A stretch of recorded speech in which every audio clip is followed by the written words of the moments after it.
Estás escuchando Radio 19, el podcast del Museo Cerralbo.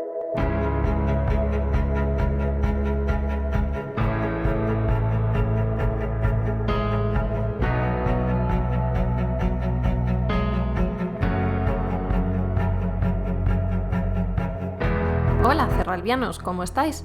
Bienvenidos al capítulo 17 de Radio 19. Hola, sed bienvenidas. Espero que vengáis con ganas de saber más acerca del mundo funerario, porque es el tema que vamos a tratar hoy. Continuamos con el especial sobre costumbres en torno a la muerte en el siglo XIX y principios del XX. Como ya sabéis, el Museo Cerralbo celebra en 2022 el centenario de la muerte de su fundador, Enrique de Aguilera y Gamboa, 17º marqués de Cerralbo, y por eso hemos pensado que sería muy interesante conocer cómo se vivía la muerte en el siglo XIX y principios del siglo XX, cuando la muerte formaba parte de la vida y el fallecimiento era parte de un ritual social en el que participaba toda la comunidad. En el capítulo anterior hemos abordado las costumbres funerarias de la alta aristocracia urbana y hemos comprendido cómo la muerte y la relación con nuestros difuntos llegaba incluso al ocio de las clases acomodadas. Hoy hablaremos de cómo se recordaba a estos seres queridos a través de retratos y otros objetos. Primero hablaremos de la representación de difuntos en la pintura, con Sonia Martínez Requena, conservadora del Museo Sorolla. Y hablaremos de fotografía post-mortem, con Virginia de la Cruz Lichet, doctora en Historia del Arte y especialista en la materia. Y además, hoy vamos a explorar las costumbres y creencias relativas a lo funerario del ámbito más tradicional de la geografía española. Hablaremos de tradiciones populares y de los rituales de sal. Con Pedro Cruz Sánchez, antropólogo profesional y coordinador del Laboratorio de Paisajes Culturales Sagrados de Castilla y León, dependiente del Museo Etnográfico de Castilla y León de Zamora. ¡Empezamos!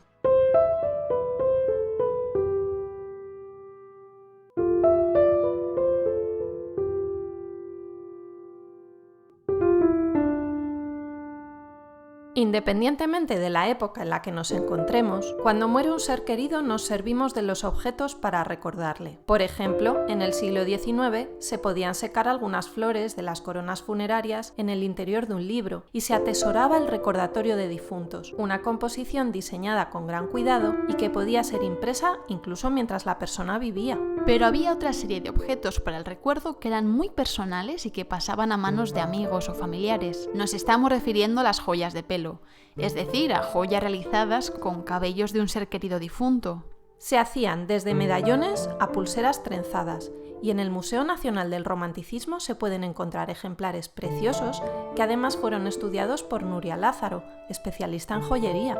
Si sois ávidos lectores de la época decimonónica, puede que haya caído en vuestras manos la novela de la de Bringas, de Benito Pérez Galdós, por cierto, leída y comentada en nuestro club de lectura, La Alborada. Bueno, que si es así, recordaréis que uno de los personajes decide componer un cuadrito con pelo de diferentes miembros de una familia. Así es, pero además de joyas, se confeccionaban también pequeños cuadros, normalmente paisajes de temática funeraria. Al fin y al cabo, por aquel entonces los retratos eran uno de los mejores recuerdos que se podían tener de un ser querido que había fallecido. Pero fíjate que esta práctica de intentar conservar la semblanza de un difunto ya se hacía desde época romana con la escultura o la confección de máscaras de cera para lograr mayor verosimilitud. Oye, acuérdate que el tema de la cera también fue relevante entre el siglo XVIII y el XIX, que en el capítulo anterior Pablo Rigestein nos estuvo contando cuál fue el origen de los museos de cera. Es verdad. Si es que en este siglo eran todos unos románticos. Valga la redundancia.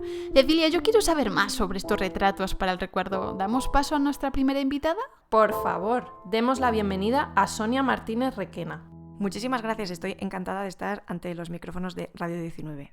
Bueno, Sonia, vamos a explicar a los cerralbianos por qué estás aquí. O sea, obviamente porque eres conservadora de documentación en el Museo Sorolla, pero vamos a contar a los oyentes que ha sido gracias a la Edad Dichosa. Y con la Edad Dichosa nos referimos a la reciente exposición sobre la infancia en la pintura de Sorolla, una exposición que Sonia comisarió con Covadonga Pitarch Angulo, que por cierto, para los que no lo sepáis, Covadonga pasó por aquí, por Radio 19, para ofrecer una visión de Joaquín Sorolla como coleccionista, que es una faceta poco conocida de este pintor. Pero volvamos a Sonia. Resulta que en esta exposición de la Edad Dichosa, Sonia se decidió a exponer algunas obras pictóricas de Sorolla que eran retratos post-mortem. Sin duda, una decisión controvertida. Así que explícanos, ¿por qué consideraste tan importante añadir esta dimensión? Pues Covadonga y yo estuvimos hablando mucho sobre si debíamos hacer esto o no, del tono que tenía que tener la exposición y si incluíamos algunas facetas o algunas obras o no. Y aunque éramos conscientes de que quizá centrándonos en una parte como mucho más cómoda, ¿no?, para el visitante, o quizá la exposición hubiera quedado más estética o más agradable,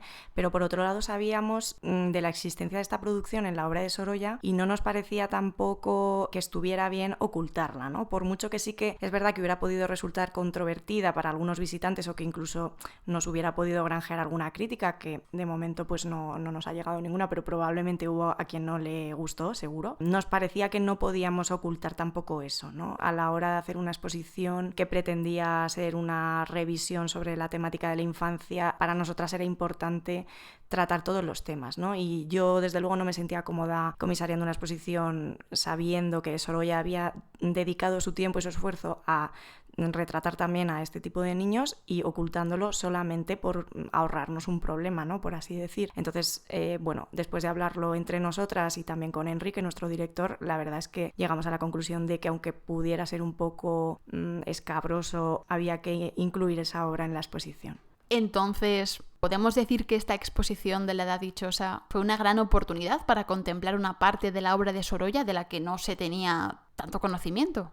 Es una obra que no se había expuesto anteriormente, a pesar de que sí que en la prensa de 2019 tuvo bastante presencia durante unos días a raíz de, bueno, la llevaron al CAEM para confirmar la atribución de Sorolla, pese a que es una obra que está firmada, de la que existen varios certificados de autenticidad previos. Bueno, sí que es verdad que saltó, ¿no?, a la prensa y se pudo conocer por el gran público, pero solo en ese sentido, no había sido expuesta antes. Y la verdad es que también mucha gente nos ha comentado que, bueno, venir a verla a la exposición pues había sido una oportunidad, porque de normal pues no se puede visitar, no pertenece a ninguna colección pública, entonces eso siempre es un punto añadido, ¿no? La Edad Dichosa estuvo a principios de este año en el Museo Sorolla, pero después el montaje se ha trasladado. ¿Dónde tenemos que ir para poder verla? La exposición está en la Fundación Bancaja hasta el 13 de noviembre y para este montaje hemos podido añadir también obra nueva y hemos aprovechado para incluir también la obra muy poco vista también, probablemente nunca expuesta antes. Es otro retrato de un niño difunto de 1879. Además, esta obra es muy importante, es de la colección Santa Marina Temes en Orense. Es el primer retrato realizado por Sorolla que su bisnieta Blanca Pons Sorolla, que es la persona que realiza el catálogo razonado del artista, ha catalogado como el primer retrato de Sorolla, y da la casualidad de que es un niño y además es un niño difunto, con lo cual teníamos que contar con esa obra sí o sí. Aparece en el catálogo como ilustrativa, pero además se puede ver ahora en Valencia.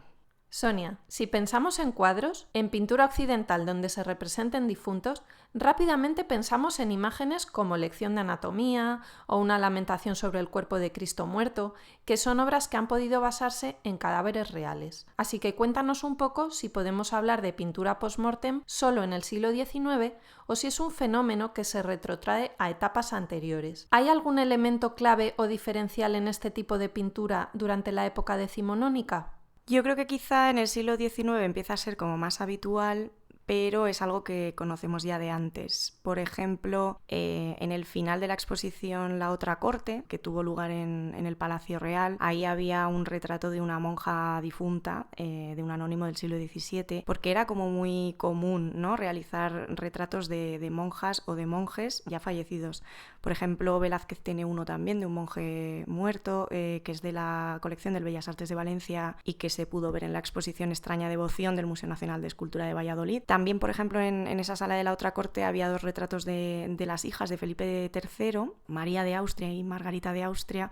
Uno de ellos era de Juan Pantoja de la Cruz y son dos hijas de Felipe III que pierde y a las que se les realiza también este tipo de retrato. En ese caso ellas sí que son niñas. O sea que realmente es algo que se puede rastrear mucho antes del 19, pero quizá en el 19, al proliferar la pintura en general en distintos géneros, pero también al poder ser en cierta manera también más asequible al resto de la población, no solamente a las clases más pudientes, pues imagino que quizá también eso contribuye a su proliferación. Ahí yo fui a la exposición de la otra corte hace un par de años aquí en el Palacio Real de Madrid y pude ver las pinturas de monjas que has mencionado y era una escena que causaba mucha impresión porque según entrabas a la última sala de la exposición te encontrabas sin previo aviso todos estos cuadros donde se ven pues eso, estas mujeres vestidas con su hábito y rodeadas de muchas flores. ¿Nos puedes hablar un poco de estas escenas de monjas que antes indicabas para quien no las conozca?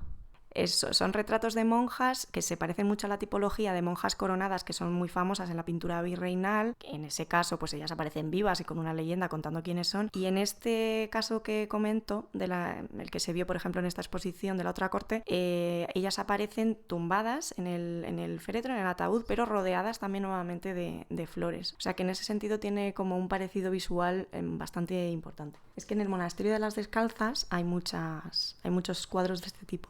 Y Sonia, ¿nos puedes mencionar a algún artista dedicado a este tipo de pintura post-mortem del siglo XIX o Sorolla era un caso excepcional? No, Sorolla no es un pintor no es ni un pintor caracterizado por hacer esto, porque realmente, por lo que nosotras conocemos, este tipo de cuadros son una producción como muy, muy pequeña, ¿no? Dentro de la producción general de Sorolla. De hecho, para el gran público, una de las cosas que también yo creo que llamó la atención en la exposición al encontrarse este cuadro es que nadie se imaginaba a Sorolla haciendo esto, ¿no? O sea, no es que se caracterice por hacer esto ni mucho menos, pero tampoco es el único que lo hace, es algo bastante habitual. En el 19 hay varios artistas que retratan a sus propios hijos fallecidos, como por ejemplo Rosales, que tiene un dibujo muy bonito de su hija que ya no se encuentra entre los vivos. También muchas veces reciben encargos, ¿no? Por ejemplo, Gemma Cobo, que es una de las articulistas de nuestro catálogo, tiene un artículo bastante interesante que se llama Un ángel más, dedicado a todas las representaciones que se hicieron a raíz de la muerte del príncipe de Asturias y que encargaron Isabel II y Francisco de Asís a distintos pintores como Federico de Madrazo o Ángel María Cortellini, con lo cual, ya sea porque es tu propio hijo fallecido o porque has recibido un encargo, esto se hacía muy a menudo. José de Madrazo tiene un cuadro también que se titula Alegoría de la muerte de Augusto, hijo del pintor, que realmente, parece que está dedicado solo a su hijo Augusto, pero los dos angelitos que están arriba que reciben el cuerpo de Augusto son otros dos hijos que había perdido también José de Madrazo, porque claro, esto era una cosa como muy habitual, por desgracia, perder no solo un hijo, sino incluso varios dentro de la misma familia. Le podía pasar a Felipe III o en este caso a José de Madrazo. En la ilustrativa del catálogo aparece, y está vinculada también con esta obra de Sorolla, un retrato muy parecido, ¿no? Muy en la línea del que expusimos nosotros, que es un retrato del hijo de Juan Peiro Urrea, que está pintado por Pinazo. O sea que dentro del ámbito valenciano esto también es algo que se da. En este caso son pintores que retratan al hijo difunto de uno de sus compañeros, ¿no? Un pintor valenciano como ellos. Mongrail también lo hace unos años después. O sea, realmente es algo bastante habitual. A pesar de la proliferación de la fotografía post-mortem, que en este momento ya existe, todavía se siguen haciendo retratos pictóricos. Y...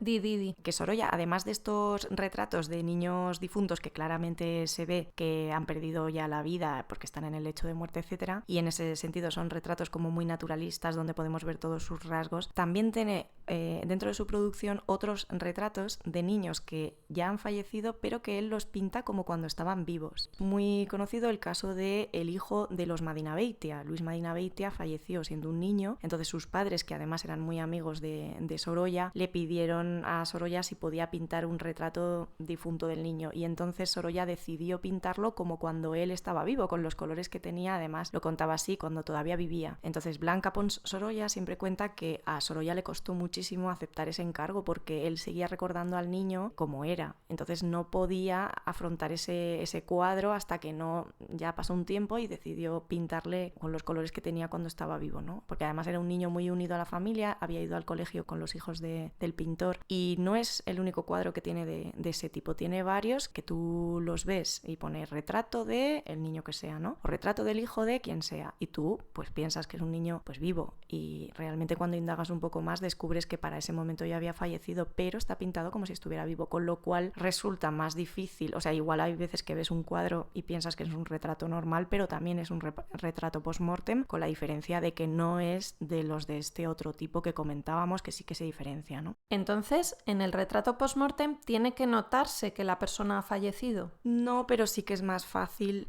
cuando tú ves, pues por ejemplo, estas monjas o las hijas de Felipe III que están claramente en un ataúd rodeada de flores con el cuerpo fajado, claramente no, sabes que estás ante un retrato post-mortem. Este otro de este tipo que digo, claro, es más difícil porque si tú no conoces la intrahistoria del personaje representado, no llegas a la conclusión de que es un retrato post-mortem. Pasa por un retrato de otro tipo, un retrato de encargo al uso normal. Y para que un pintor pudiese realizar un auténtico retrato post-mortem tendrían que darse una serie de condiciones que precisamente Sorolla reunía, ¿no? Como conocedora de su técnica y estilo, ¿cuáles destacarías? Pues Sorolla era un pintor que realmente necesitaba muy poco tiempo para producir sus obras, a pesar de que también, por otro lado, él, para llevar a cabo algunos cuadros de encargo de gran formato, etc., realiza multitud de bocetos y dibuja una y otra vez las formas o los modelos y luego los va cambiando, es capaz de hacer eso, es decir, de hacer cuadros muy pensados y muy trabajados, y por otro lado, justo lo contrario. En apenas 2 momentos te encuadra algo y es capaz de llevarlo a cabo. En ese sentido, su pincelada veloz y su forma de ver a los modelos y enseguida con 4 trazos poder convertirlo en algo que después vaya a ser un cuadro bastante acabado, esto él lo hace desde los inicios. Nosotros tenemos muchísimos ejemplos en la correspondencia, pues muchas veces Sorolla se lo cuenta a su esposa Clotilde, ¿no? Pues cuando por ejemplo posaba para él la reina Victoria Eugenia, ¿no? Y no tenía casi nada de tiempo para dedicarle a Sorolla, apenas 1 hora y media al día, pero a pesar de eso Sorolla es capaz de pintarla y de hacerle un retrato súper acabado. O los niños pequeños, ¿no? Que se mueven mucho, que son muy inquietos, y también conocemos a través de las cartas pues que lo ha pintado en apenas 2 ratos.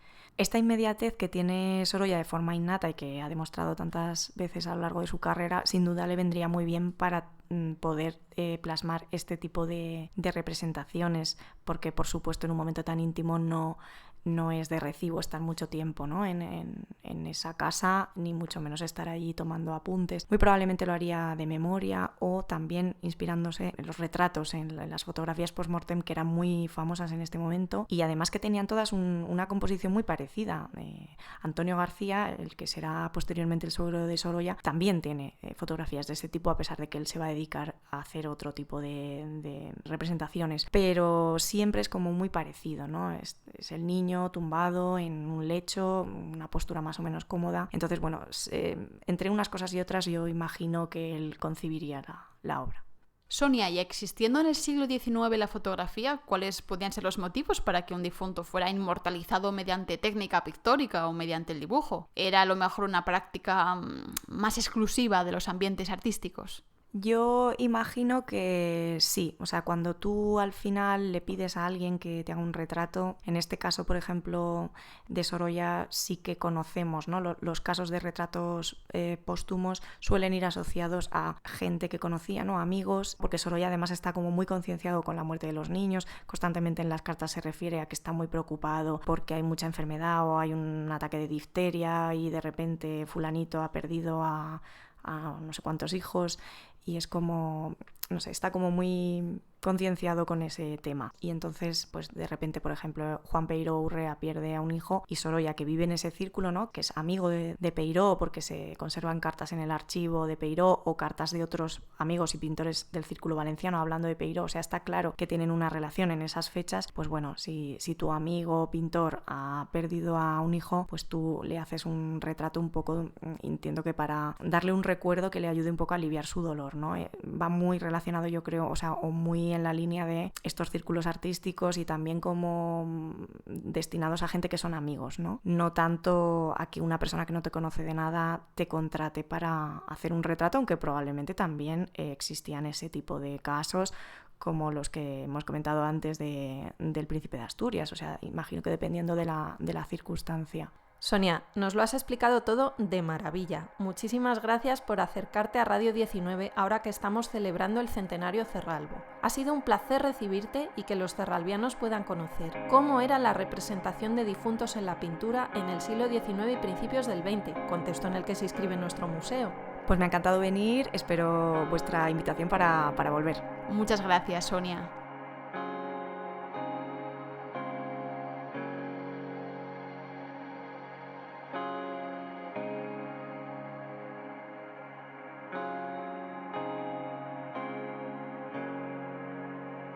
Bueno, habréis notado que a lo largo de la conversación con Sonia Martínez Requena sobre pintura y representación post-mortem, hemos mencionado varias veces a la fotografía por su relevancia en este contexto. De hecho, Sonia nos avanzaba ya la clave de nuestra siguiente entrevista al explicarnos que la pintura post-mortem no tenía tanto predicamento como la fotografía post-mortem, que estaba al alcance de muchas más personas. Así que, como os podéis imaginar, vamos a hablar de fotografía post-mortem. Y para hacerlo, hemos conseguido que venga a Radio 19 la mayor especialista europea en la materia. ¿Cómo os quedáis? Virginia de la Cruz Lisset es pionera en el estudio de foto post-mortem. Actualmente es profesora titular de la Universidad de Lorraine en Francia y miembro del laboratorio de investigación Écriture de la misma universidad. Virginia se doctoró en Historia del Arte por la Universidad Complutense de Madrid en 2010 con una tesis titulada Retratos fotográficos post-mortem en Galicia, siglos XIX y XX. Sus trabajos de investigación se centran en la función del arte y de la fotografía en los procesos de duelo y memoria individuales y colectivos. Vamos a recibirla. Hola Virginia, somos muy afortunados de poder contar contigo en este capítulo 17 dedicado a la memoria tras la muerte. Muchísimas gracias por acercarte a Radio 19. Muchas gracias Cecilia y a todos vosotros, es un placer estar de nuevo en el museo con vosotros. Escucha, vamos a comenzar metiéndonos en situación, porque hay muchos tipos de fotografía alrededor de la muerte. Cuéntanos, ¿qué tipos de fotografías hay? Sí, mira, yo utilizo sobre todo postmortem, premortem, porque perimortem es verdad que es un poquito menos claro, menos definido, y entonces premortem son, por ejemplo, retratos o fotografías que se hacen justo antes del momento de morir, y postmortem ya indicaríamos más bien una fotografía de difunto, y también hago la diferencia entre postmortem y de difunto, puesto que, si me permites, hago este paréntesis también en ese sentido, puesto que una fotografía de postmortem podría ser una fotografía de guerra, es decir, una imagen donde aparece un cuerpo sin vida. Sin embargo, cuando hablamos de fotografía de difuntos, se abre mucho más ese abanico, y el elemento principal es que esa fotografía está realizada durante el rito funerario. Es decir, que podría ser una fotografía de familia que se ha hecho el día de los funerales, o podría ser una fotografía de la sepultura, o podría ser una fotografía del recordatorio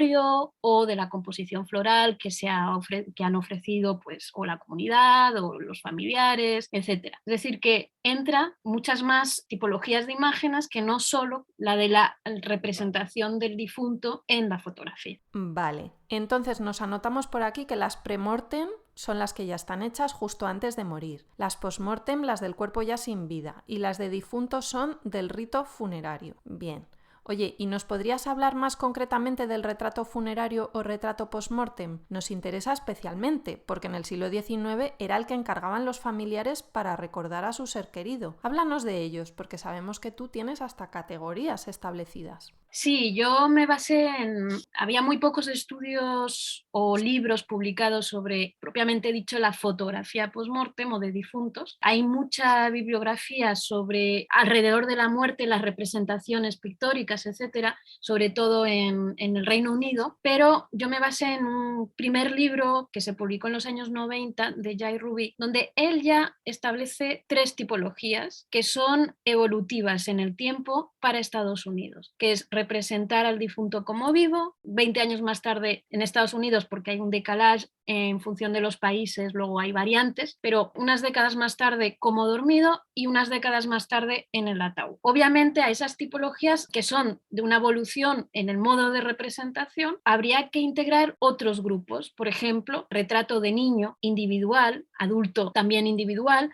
los retratos de grupo con y sin el difunto, el acompañamiento, por ejemplo, cuando se lleva el ataúd hacia el cementerio, el entierro, etc. Y luego otras tipologías que pueden ser memento mori, por ejemplo. Es decir, que a esa evolución tipológica y cronológica habría que añadir estas otras tipologías. Y luego, dentro de cada tipología hay variantes, porque dentro de los retratos de niños también hay varias tipologías distintas y que pueden ser por la evolución en el tiempo o no, o por contexto geográfico, cultural, religioso, etc. La verdad es que hay multitud de posibilidades y un día me dijeron, es que son todas iguales, pues no, no son todas iguales y efectivamente encontramos un modo de representación que se repite, pero siempre son todas muy distintas. Vamos, que no es tan sencillo como parece, que hay mucha tela que cortar. Pero fíjate cómo hemos cambiado, porque la foto post-mortem era una foto realizada a domicilio o en el funeral, o sea que era el fotógrafo el que se desplazaba para dar ese servicio a la familia. ¿Pero se sabe si también el cuerpo podía desplazarse al estudio fotográfico? Bueno, en un primer momento hay que pensar en cómo se hacían estos retratos de estudio. El retrato de estudio era una moda que tuvo mucho auge en los años 1840 en adelante y la proliferación de los estudios fotográficos, primero en París y en todas las grandes ciudades donde se exportó esta moda, se desarrolló a lo largo del siglo XIX. Entonces, la tradición era, íbamos al estudio del fotógrafo y allí pues era bastante teatral, había un escenario, había fondos pintados que se podían elegir, etc. Entonces, en un primer momento, cuando la fotografía heredó, digamos, esta práctica de la pintura, pues las familias llevaban, sobre todo en el caso de los niños, llevaban al niño al estudio. Lo que pasa es que esto no duró porque era poco práctico, poco higiénico y al final, pues el fotógrafo terminaba por desplazarse en las casas. Eso conlleva otra dificultad para el fotógrafo y es que en el estudio tiene todos los parámetros técnicos controlados como la iluminación, el escenario, es decir, la puesta en escena o escenografía y sin embargo en las casas pues no era así. Había una escenografía que se había construido para el velatorio, que también es una escenografía para la visión del difunto en público, digamos, y el fotógrafo tenía que reutilizar esa puesta en escena para hacer la fotografía, pero a veces era demasiado oscuro y entonces tenía que ingeniárselas para mover también el difunto del lugar, colocarlo cerca de una ventana o en una habitación más iluminada para precisamente realizar la fotografía. Entonces se dio, pero muy poco. Es decir, que ir a domicilio exigía una mayor pericia técnica por parte del fotógrafo. Totalmente, así es. Lo que pasa es que hay testimonios escritos en donde se dice que hubo normativas que prohibieron precisamente el desplazamiento del cuerpo para hacer la fotografía. Y entonces ahí es, según las ciudades y en épocas distintas, pero sí encontré cuando hice mi tesis este tipo de comentarios, testimonios, donde se decía como salió una ley que ya no permitía mover al difunto, pues entonces el fotógrafo venía a las casas. Y ahora estaba pensando, bueno, se me ha ocurrido, no sé si me podrás responder, pero ¿sabes o has llegado a investigar la relación entre foto post-mortem y reporterismo gráfico, por ejemplo, en escenarios bélicos? De hecho, fue mi primer artículo publicado, bueno, capítulo del libro en La Balsa de la Medusa, un libro que hablaba de la violencia y el mal en el arte contemporáneo y entonces efectivamente hice una primera reflexión sobre los modos de representación y la presentación digna del cuerpo sin vida. Y entonces precisamente hacía una comparativa entre los cadáveres, y ahí ya no hablo de difuntos, sino el cadáver, es decir, el cuerpo tal cual ha quedado tirado en el campo de batalla y efectivamente indigno para la presentación o representación en una imagen, y la diferencia que existe en el cuidado del cuerpo y de su presentación en el marco del rito funerario. Y es totalmente distinto el modo de representación. Entonces ahí hacía un análisis comparativo entre los dos modos de representación. También lo vemos en algunos retratos, por ejemplo, como la famosa fotografía del Che o, por ejemplo, algunas fotografías de fotógrafos mexicanos en donde aparecen asesinados en las calles y es el mismo tipo, son muertes violentas que también pueden ser dentro del marco del rito funerario, puede haber una muerte violenta, pero hay todo ese trabajo de preparación del cuerpo para su presentación. Sí, es muy curioso, efectivamente. Aquí en el Museo Cerralbo está la exposición de Foto España sobre Tina Modotti, por cierto, hasta el 2 de octubre, y me ha resultado muy llamativo que los comisarios han elegido varias fotos post-mortem de todo el catálogo de Tina Modotti. De hecho, al ver el montaje me acordaba de ti y vemos que sí, que Tina también ejerció en México ese papel. Cuando estamos en un contexto de periodístico o de fotoperiodismo, yo hablo más bien de fotografías de cadáveres más que de fotografía de difuntos. Y las dos son post-mortem. Claro, vemos así que hay muchos tipos de fotografía post-mortem y que podemos detectar diferencias entre aquella que se realizaba en época decimonónica a la que pudo desarrollarse después, porque esta es una práctica que también se vive en el siglo XX, ¿verdad? Yo encontré fotografías hasta los años 80 del siglo XX en Galicia y es verdad en un ámbito mucho más rural, pero no deja de ser una fecha bastante cercana a la actualidad. Y también me parece importante decir que está habiendo cada vez más tesis que se están haciendo sobre el tema. Concretamente hay una tesis que se está haciendo sobre la fotografía de difuntos en Lima, en Perú, y está habiendo como más interés por parte de los investigadores, jóvenes investigadores, por estas temáticas y por ampliar también un tema que no deja de ser todavía un tema virgen, porque una cosa es hacer una tesis, pero luego hay muchas fotografías en muchas partes del mundo y que necesitan también que haya personas que se interesen por ellas y que hagan ese trabajo que hice yo con Galicia en otros contextos. Interesantísimo, Virginia, interesantísimo. Estoy segura de que muchos de nuestros oyentes van a cambiar su opinión respecto a la fotografía post-mortem. Escucha, antes de despedirnos, haz un poco de autopromo, que seguro que más de uno se ha quedado fascinado con lo que nos has contado y no conocían tu trabajo, porque bueno, este tema es bastante especializado y aunque tenemos fans del siglo XIX y hasta fans de la foto decimonónica, siempre hay algún ámbito que se nos escapa. Recomiéndanos tus libros o artículos más importantes para quien quiera ampliar información. Puedo decir que el último libro que se ha publicado es un collector con la editorial Titilante de la colección de Carlos Areces de fotografía de difuntos y bueno, es una edición limitada y por eso creo que es un libro interesante y además un objeto, pues yo diría muy como una reliquia, digamos, del postmortem. También me gustaría a lo mejor citar la labor del Museo Etnológico de Valencia, donde se hizo, no diré la primera, pero casi una de las primeras exposiciones de mi trabajo de fotografía de difuntos en el 2017 y hay también un catálogo de exposición y sobre todo lo interesante en esa exposición es que la última fotografía que incluimos era del 2017, para entender también que la razón por la cual se hacían estas fotografías y que todavía en la actualidad podemos tener la misma necesidad de reclamar a ellas, ¿no? Y bueno, pues mi primer libro publicado después de la tesis en 2013, en el que, bueno, pues ahí sí es un libro más dedicado a la tesis propiamente dicha y a los fotógrafos gallegos y se publicó contemporáneo en la colección Temporae.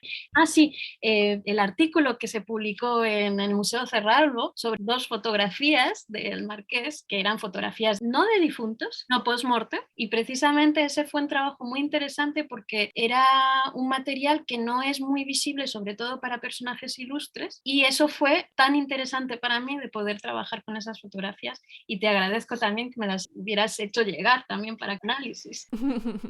Sí, es un artículo genial, disfruté mucho leyéndolo. Oye, ¿y alguna obra de referencia sobre este tema para público más general? Sí, podríamos citar una exposición muy interesante que hubo en París que se llamaba El último retrato, en francés, que no solo había un capítulo sobre la fotografía, pero no solo hablaba de fotografía, había pintura, máscaras mortuorias y bueno, ese también fue una publicación de referencia para mí, para mi trabajo junto al libro de Jair Rubí. Genial, Virginia, nos quedamos con estas referencias y hacemos un llamamiento a jóvenes investigadores para que se lancen con este campo de investigación tan poco explorado. Muchísimas gracias por venir al capítulo 17 de Radio 19 y celebrar con nosotras el centenario Cerralbo. Ha sido todo un honor que nos hayas ayudado a contar a los cerralbianos cómo la fotografía era una parte fundamental para configurar las memorias después de la muerte y para conocer cómo se vivían el luto y el duelo en el siglo XIX y el siglo XX.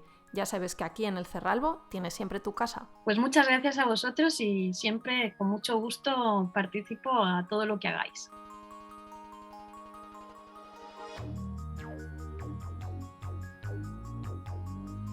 Pero bueno, ¿qué es esto? ¿Cómo has esperado a que hayan pasado ya 2 invitadas para sacarlo? Asumo que es para compartir. Hombre, pues claro, los tenía reservados para después. Pero mira, como ya viene noviembre, viene difuntos, vienen festivos y aún tenemos programa por delante, pues chica, vamos a endulzar lo que nos queda de grabación. ¡Qué maravilla! A ver. Cuéntales a los oyentes qué nos has traído. Vamos a intentar, eso sí, manchar lo menos posible, que luego nos ríen por las migas. No hay problema, que tenemos servilletas. Pues a ver, estos son buñuelos. Al menos en Madrid es la repostería por excelencia para vísperas de santos.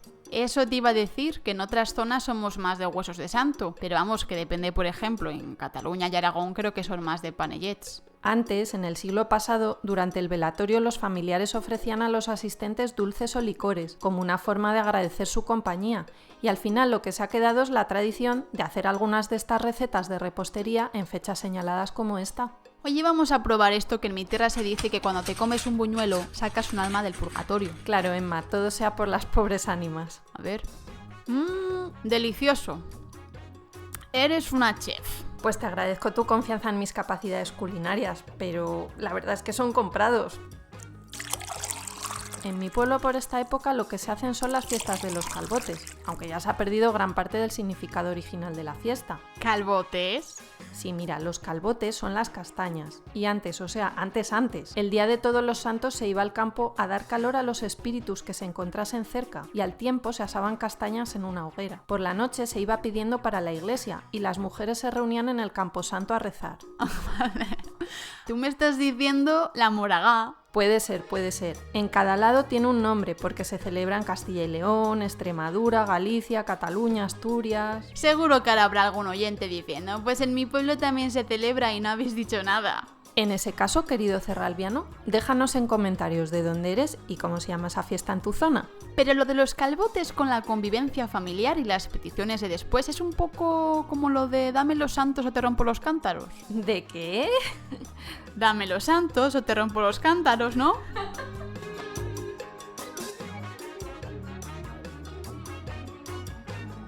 Pero oye, no os vayáis a pensar que las costumbres en torno a difuntos solo se basan en llenar el estómago, que el tema de creencias y prácticas tradicionales ligadas a difuntos y a estas fechas especiales en la cultura popular o tradicional nos daría para varios programas. Uy, pero eso no va a poder ser, porque a las cerralbianas les va a salir la muerte por las orejas. Emma, pero es que hay un montón de cosas, por ejemplo, la creencia en la Santa Compaña, que es su nombre más famoso, pero tiene otros como Huéspeda, Estadea, Compaña o Genti de Muerti. De la Santa Compaña nos podrían hablar oyentes de Asturias o de Galicia, pero como no hay ninguno por aquí, pues te toca a ti, Cecilia. Bueno, pues la leyenda de la Santa Compaña cuenta que una fila de encapuchados a caballo con perros rastreadores se te aparecen para avisarte de una futura defunción o tragedia próxima. Y delante de esta fantasmagórica fila hay una persona viva, un mortal que lleva algo en las manos. Unos dicen que una cruz, otros dicen que un caldero. ¡Qué horror! Fíjate que no soy yo muy de visitas, pero con esto que me cuentas lo voy a ser todavía menos. Mira, otra tradición del norte, en Guipúzcoa. En la iglesia de Amezqueta se encienden las arguisayolas, que son palmatorias de madera en las que iba enrollado el cabo de vela. Estas velas especiales se encendían tradicionalmente la noche de difuntos en la misa para llevar simbólicamente el fuego del hogar a los seres queridos que ya no estaban. Mira, esto de las velas y la cera me ha recordado que en algunos pueblos españoles la noche de las ánimas se tapaban las cerraduras de la casa con cera o con gachas para que no entrasen los malos espíritus. Tú plantéate, viviendo en medio del monte y sin luz eléctrica y pensando que van a venir a tu casa las ánimas. Vamos, cera, gachas y lo que hiciese falta. Comprensible, sin duda comprensible.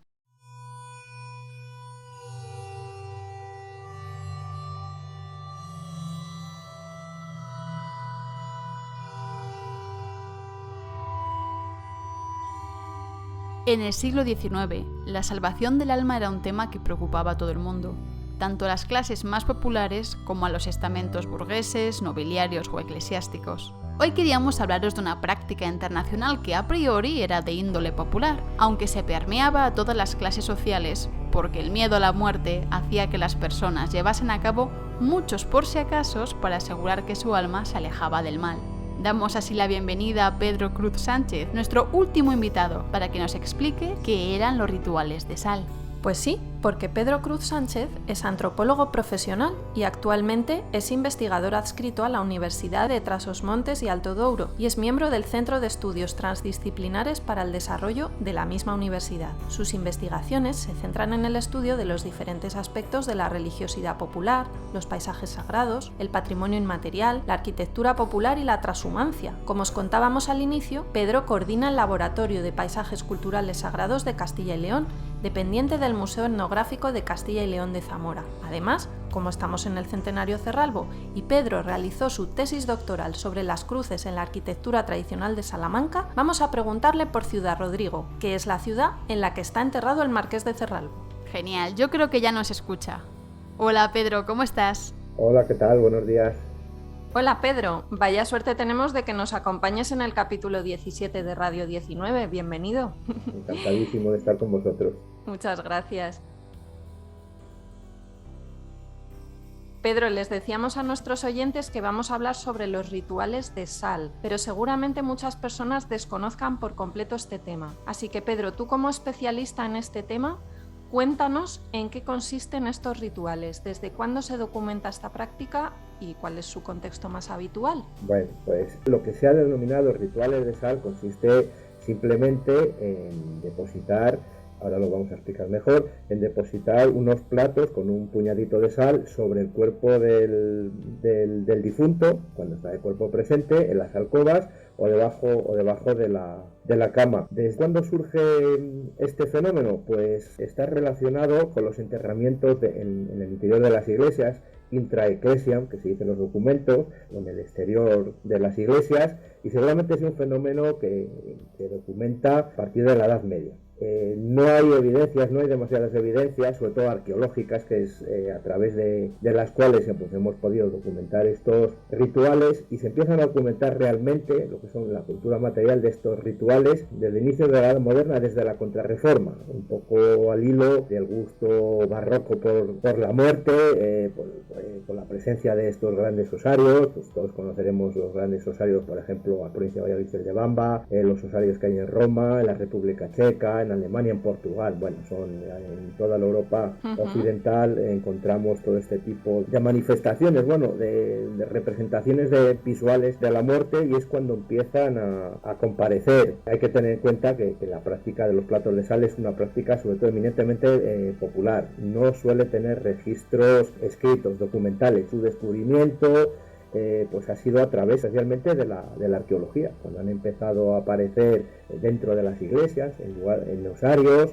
en hoyos, en agujeros, empezaron a aparecer pues, estos recipientes, y hubo que interpretarlos, y a través de inferencias etnográficas, investigaciones antropológicas, pues es cuando se empezó a hablar de estos rituales de sal.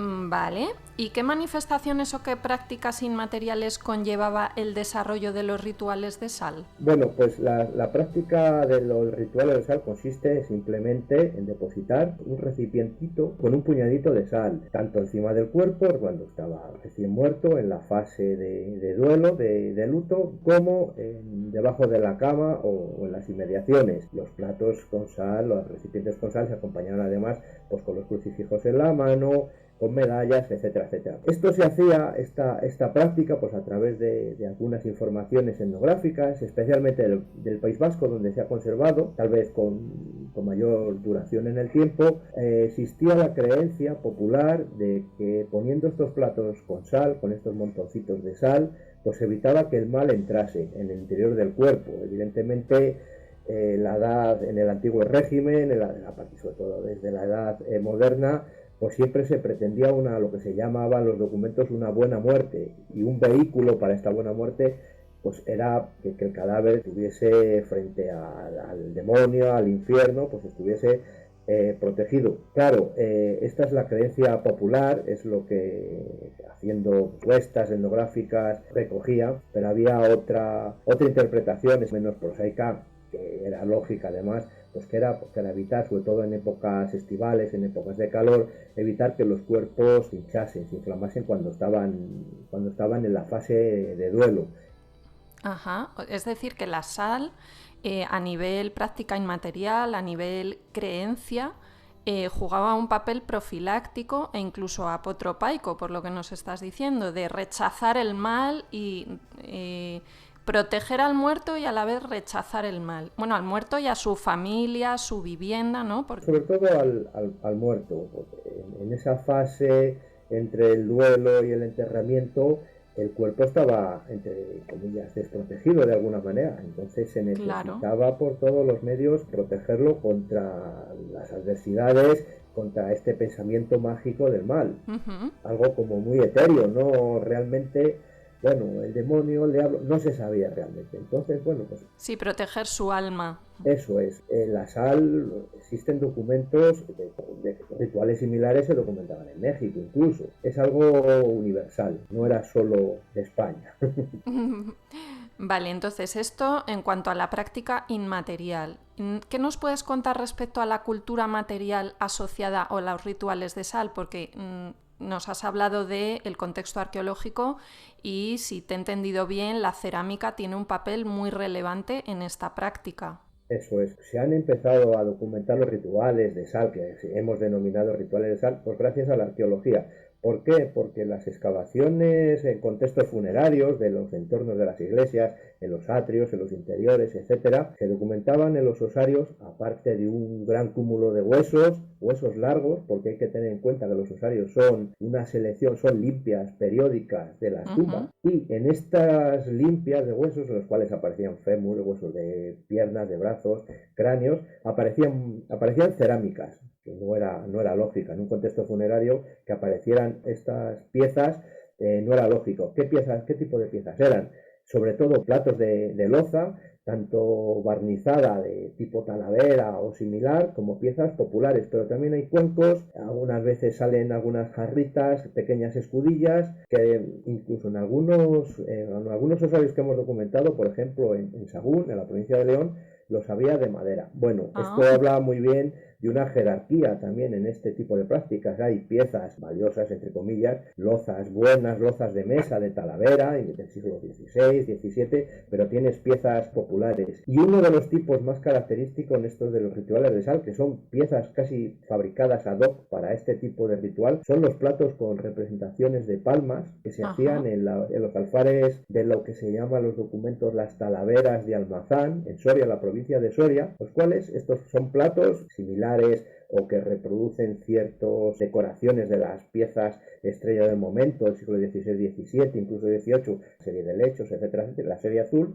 y se representan unas palmas enormemente esquemáticas, que las encontramos además a lo largo de toda la submeseta norte, lo que es Castilla y León, pero aparecen también en Castilla-La Mancha, incluso Extremadura, Cantabria, etcétera, etcétera, y que tienen también una lectura muy interesante porque se podían haber puesto escudos y tal, que los hay también, pero sobre todo palmas, porque tienen esta lectura relacionada también pues con la muerte, con la pureza, etcétera, etcétera. Como de acompañamiento, ¿verdad? Quizás. Sí, las palmas, las representaciones de algunos santos vienen con la palma. Pues bueno, en esa línea se pueden interpretar todas estas piezas y las tenemos, como decía, tanto piezas de mesa nobles, vamos a llamarlas así, talaveras de la Reina, talaveras de Almazán, pero hay piezas populares. En el siglo XIX la moda de talavera de la Reina, de las lozas de talavera, se había un poco olvidado porque aparecían otros recipientes, pero se siguen poniendo platos con sal pues con piezas populares. Entonces nos da un panorama diacrónico muy interesante a nivel de cultura material de con qué se hacía este ritual. Qué interesante, desconocía que había unas producciones de loza que parecen ser específicas para este tipo de rituales mortuorios. La verdad, me has dejado sorprendida. ¿Cuánto aprendemos? ¡Qué bien! ¿Y cuándo han dejado de practicarse los rituales de sal, Pedro? Pues esto desapareció evidentemente cuando empezaron a construirse los cementerios, las poblaciones. Fue Carlos III quien hacia 1787 más o menos, con una pragmática que obligaba a sacar los cementerios de las poblaciones por todo el problema que había de higiene, de los perros revolvían los cementerios fuera de las iglesias, sacaban huesos, etcétera, lo sacó fuera de las poblaciones. Ese es un poco el punto final de esta práctica. Lo que pasa que a la hora de la verdad Los cementerios no empezaron a funcionar como tal hasta el primer tercio del siglo XIX. Entonces ahí es un poco cuando empieza a declinar esta práctica, pero en zonas rurales, apartadas, en los cuales pues todavía enterrarse en las iglesias o los cementerios, bueno, estaba ahí un poco, no estaba claro todavía, pues sí que se documenta, incluso en el País Vasco, en las encuestas, en unas encuestas que se hicieron etnográficas en los años 80,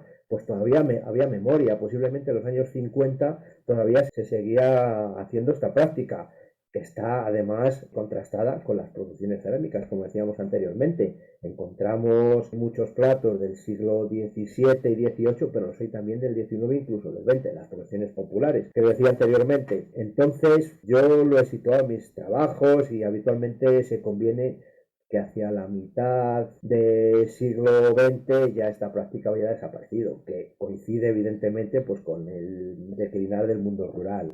Todas estas prácticas populares estaban mal vistas, ya se enterraba habitualmente en los cementerios, el concepto de la muerte había cambiado respecto al concepto de la muerte de la edad moderna en el antiguo régimen. Entonces ahí es cuando empieza a declinar esta práctica. Yo creo que en los años 70 ya no se realizaba. Sí, los años 60 desde luego es un hito cronológico del que se habla siempre para el fin de la vida tradicional y, ¿verdad?, de las culturas populares tradicionales en el entorno rural. Sí, perdona que te interrumpa, alguna cosa que he escrito yo, sobre todo relativo al estudio del arte pastoril y tal, yo me sitúo mucho, evidentemente, con la inmigración, pero sobre todo cuando llegaron los americanos con las ayudas, con el Plan Marshall. Ahí hubo un cambio radical del concepto de las prácticas del mundo rural, cuando empezó los teleclubs, cuando empezó la gente a ver en la tele otros mundos, otras experiencias. Entonces ahí desaparecieron los narradores, desaparecieron los señores que contaban historias en la lumbre, en los seranos. Pero la televisión es un tema que habría que abordar de alguna manera. Cuando aparecen en los pueblos los teleclubs y la gente empieza a ver la tele y empieza a ver otras cosas, claro, la gente ve algo que ellos quieren para sí. Ahí empieza a cambiar un poco los conceptos. Pero eso habría que estudiarlo. Es verdad. Bueno, pues este es un tema fascinante y además, como bien has dicho, justo se extingue o se deja de practicar pues en esa transición que hay en el siglo XIX y principios del XX entre los rituales de enterramiento tradicionales, que eran en iglesias, con toda una ritualización, etcétera, y con todos esos cambios que se viven en el XIX y principios del XX, pues eso, con los cementerios extramuros, pues el final de las sepulturas individuales y los mausoleos y el paso pues más a los nichos, todo este tipo de cosas que hemos querido tratar en estos capítulos de Radio 19, porque es también el contexto histórico que nosotros estudiamos en el Museo Cerralbo. Y bueno, como ya sabrás que estamos de celebración por el centenario de la muerte del Marqués de Cerralbo, queríamos preguntarte por la Capilla Cerralbo, que está situada en Ciudad Rodrigo, que es una zona que tú has estudiado y que es el espacio en donde podemos encontrar el mausoleo del Marqués de Cerralbo. Así que te queríamos preguntar si en la Capilla Cerralbo también encontramos registros arqueológicos de que se pusiesen en práctica los rituales de sal, del mismo modo que existen registros en la Catedral de Ciudad Rodrigo, ¿verdad? Sí, pues como bien sabéis, y sabéis vosotros mejor que nadie, en la Guerra de la Independencia pues la capilla sufrió muchos daños en la batalla de Ciudad Rodrigo. Sí. Yo sí que tengo constancia de que existen estos platos, no los he llegado a ver nunca.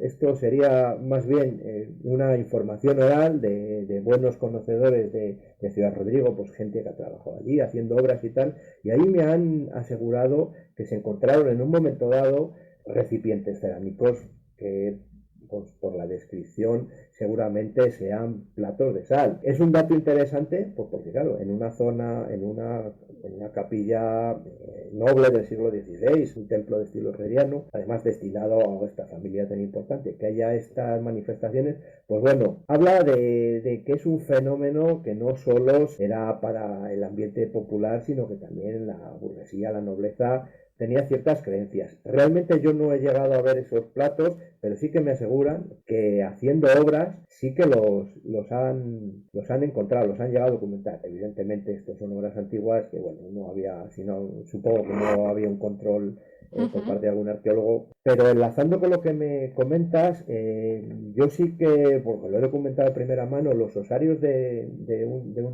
claustro de la Catedral de Ciudad Rodrigo, que está colateral, como Sí, bien está pues uno pegado del otro. Además, yo creo que compiten sí, los monumentos uno eso con dicen. otro en cierto modo. No deja de ser la iglesia parroquial del Sagrario de la Catedral, la Capilla Cerralbo.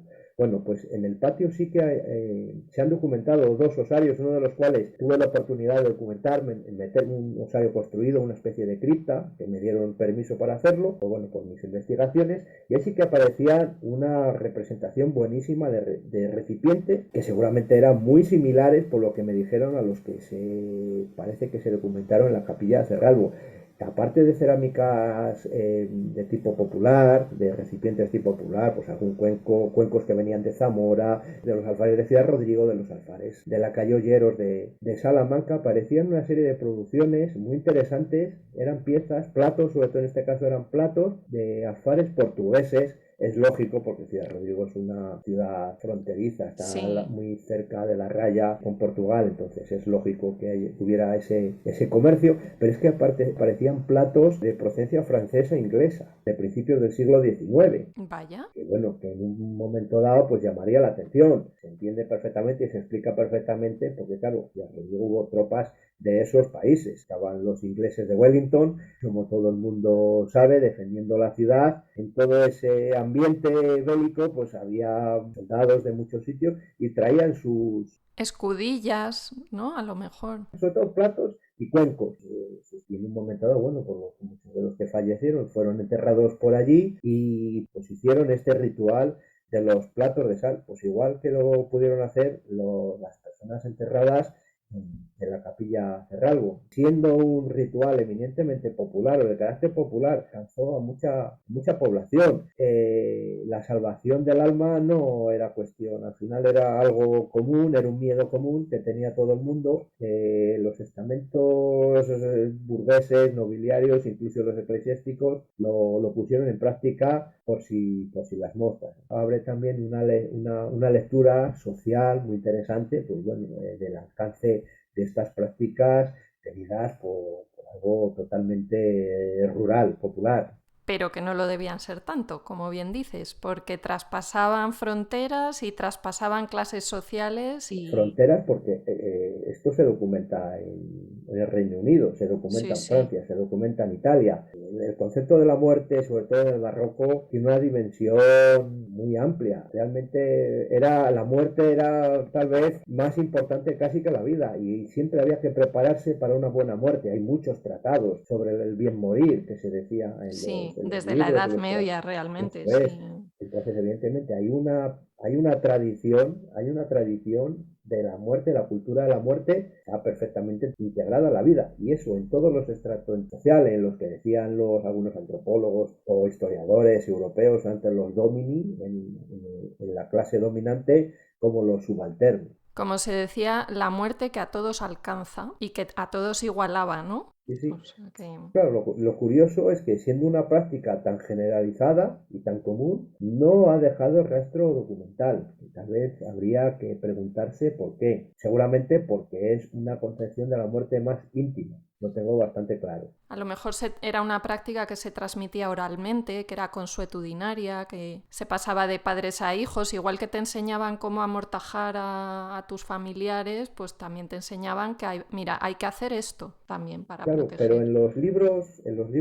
yo tengo alguno del principio del siglo XIX, de libros sobre el bien morir y el tratamiento de la muerte, pues en toda la fase funeraria, desde que se muere el velatorio, el entierro, etcétera.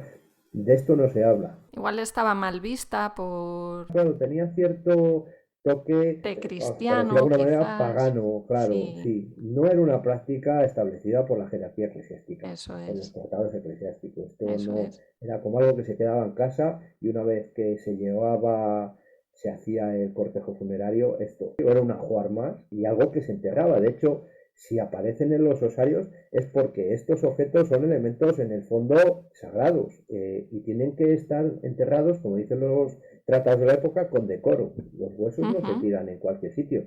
Pasa igual que cuando una imagen no estaba decorosa, una talla, por ejemplo, porque estaba quemada, porque estaba estropeada, no se tiraba.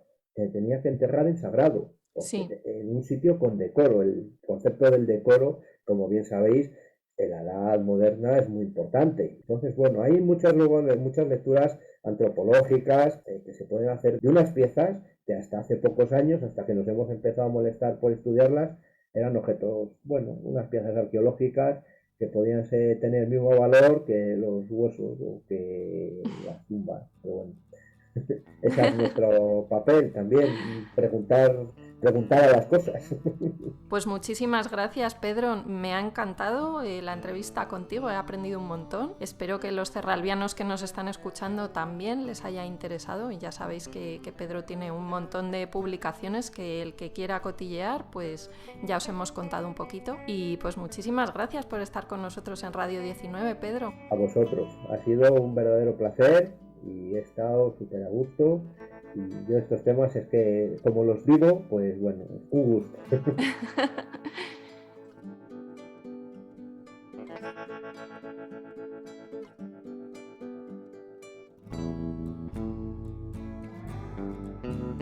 Cerralbianos, no solo nos despedimos de Pedro, ponemos el cierre al capítulo 17 de Radio 19, un programa dedicado a la memoria tras la muerte. Esperamos que hayáis disfrutado con los 2 programas especiales sobre cómo se trataba la muerte en el siglo XIX. Y os recordamos que seguimos celebrando el centenario Cerralbo, que tenemos 2 exposiciones temporales temáticas y muchas otras cosas que podéis consultar en la página web especial que hemos preparado. Ya sabéis que nos ayudáis mucho compartiendo este o cualquier programa de Radio 19 con vuestros amigos, familiares o seguidores, así que os queremos dar las gracias por difundirlo, así de antemano. Muchas gracias. Además, si es que estamos en todas las plataformas, Spotify, eBooks, YouTube, Apple Podcast. Eso es. Hasta pronto, cerralbianos. Nos vemos.